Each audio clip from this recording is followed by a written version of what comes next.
अस्सलाम वालेकुम स्टूडेंट्स। आज मैं आपको ऐसे लिखना सिखाऊंगा कि ऐसे लिखते कैसे हैं। ठीक है, इसमें ये है कि आपने एक आइडिया सोचना है। मसलन फ़ॉर एग्ज़ाम्पल अगर ऐसे आता है एनर्जी क्राइसिस पे कि हमारे मुल्क में एनर्जी का जो क्राइसिस है वो किस वजह से है, तो इस टॉपिक पे आपने लिखना है। तो इसकी आपने सबसे पहले बतानी है काज, वजह क्या होती है। ठीक है ना।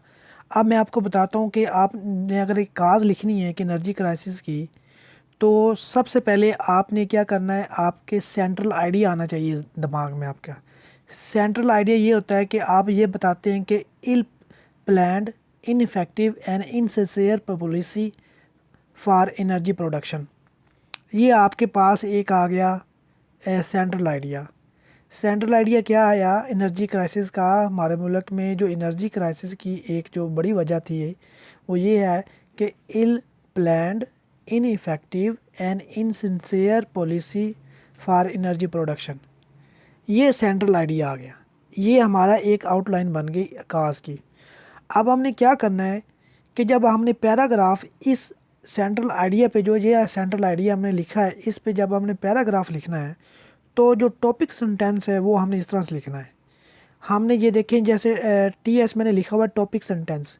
जब हमने पैराग्राफ अपना शुरू करना है तो वो ऐसे लिखना है, one of the vibrant cause of the energy crisis is ill planned, ineffective and insincere policy for energy production. इसे कहते हैं टॉपिक सेंटेंस।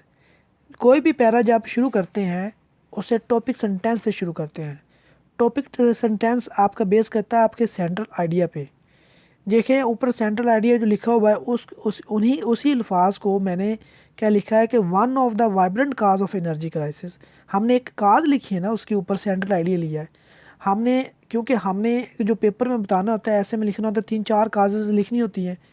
इसी तरह जब हमने पहले लिखनी है तो one of the vibrant cause of the energy crisis is ill planned, ineffective and insincere policy for energy production. ठीक है, ये होगा टॉपिक सेंटेंस। अब क्या करना है, ये जो मैंने लाइनें लगाई हुई हैं 3-4, इनमें आप क्या करते हैं, ये जो आपने ऊपर सेंट्रल आइडिया टॉपिक सेंटेंस की मदद से लिखा है, इसमें आपने बताना होता है विद आर्गूमेंट्स कि कैसे इनसिंसियर थी, कैसे इल प्लान थी, कैसे इनफेक्टिव थी हमारी पॉलिसी। वो बताकर आपने इसमें सारी तकरीबन 3-4-4-5 लाइनों में बताकर आपने फिर जो क्लोजिंग सेंटेंस है ना, एंड पैरे का एंड करना है, वो आपने इस तरह से लिखना है। वो भी आपने जो उतना होता है सेंट्रल आइडिया उसी को लेकर लिखते हैं। फॉर एग्जांपल टॉपिक से क्लोजिंग सेंटेंस ये है, therefore owing to ill planned, ineffective and insincere policies for energy production, energy crisis has become the problem in Pakistan। इस तरह से आप हर पैराग्राफ लिख सकते हैं। एनर्जी क्राइसिस पे अगर आता है ऐसे लिखने को, तो उसकी काजेज़ लिखेंगे पहले, उसके इफ़ेक्ट लिखेंगे, और इफ़ेक्ट्स लिखने के बाद हम उसके सोल्यूशन देंगे। बिल्कुल यही तरीका, पहले आपने सेंट्रल आइडिया लेना है कि मैंने उसमें लिखना क्या है। फिर आपने जब आप इफ़ेक्ट्स लिखेंगे तो इफ़ेक्ट्स में भी आप सेंट्रल आइडिया ले लें, फिर उसका टॉपिक सेंटेंस बनाएं, फिर उसके आर्गूमेंट्स दें कि ये जो आपने टॉपिक सेंटेंस बनाया है, जो सेंट्रल आइडिया लिया है, उसको सपोर्ट करने के लिए एग्जाम्पलें दें, उसमें कोई फैक्ट्स एंड फिगर्स दें, किसी की कोटेशन दें। ठीक है, तो फिर उसको पैराग्राफ को क्लोज़ करने के लिए आपने फिर क्लोजिंग सेंटेंस जो जिसे कहते हैं वो लिखना है। Therefore owing to ill-planned, ineffective and insincere policies for energy production, energy crisis has become the problem in Pakistan। इस तरह से आपका जो एक पैराग्राफ है वो 7 से 8 लाइनों पर होता है। उसमें जो वर्ड्स होते हैं वो 70-80 वर्ड्स होते हैं। इस तरह से आपका एक पैरा बनता है।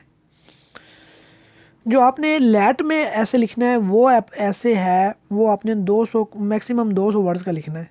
ठीक है ना। इस आइडिया से, इस फार्मूले से आप 500 वर्ड्स का लिख सकते हैं, इसमें मुश्किल ही नहीं है। तो इस आइडिया को फॉलो करें, इस पैटर्न को फॉलो करें। कोई भी ऐसी आ जाए, आपका एनर्जी क्राइसिस पे आ जाता है, इंपॉर्टेंस ऑफ एजुकेशन पे आ जाता है, उसकी इंपॉर्टेंस लिखें। इंपॉर्टेंस पे 3-4 चीज़ें बताएं आपने। ठीक है ना, कि एलिमिनेशन ऑफ इग्नोरेंस।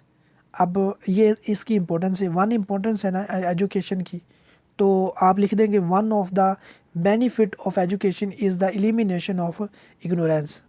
ये आपका जो सेंट्रल आइडिया की मदद से आपने टॉपिक सेंटेंस बना लिया।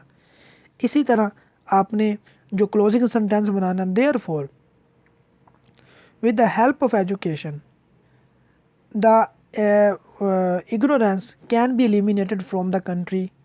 देखिए ये क्लोजिंग सेंटेंस हो गया।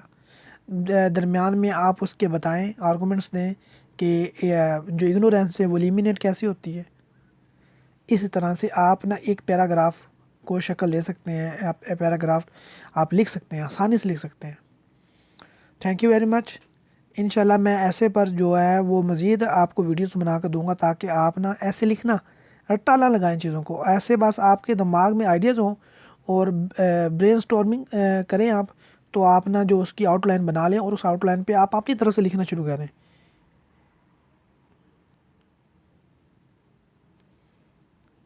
जी बहुत शुक्रिया, थैंक यू वेरी मच। मुझे दीजिए इजाज़त, मैं इंशाल्लाह आपको मिलूँगा नेक्स्ट वीडियो में।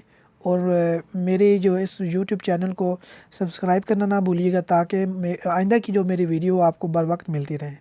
बहुत शुक्रिया, थैंक यू वेरी मच। अल्लाह हाफिज़।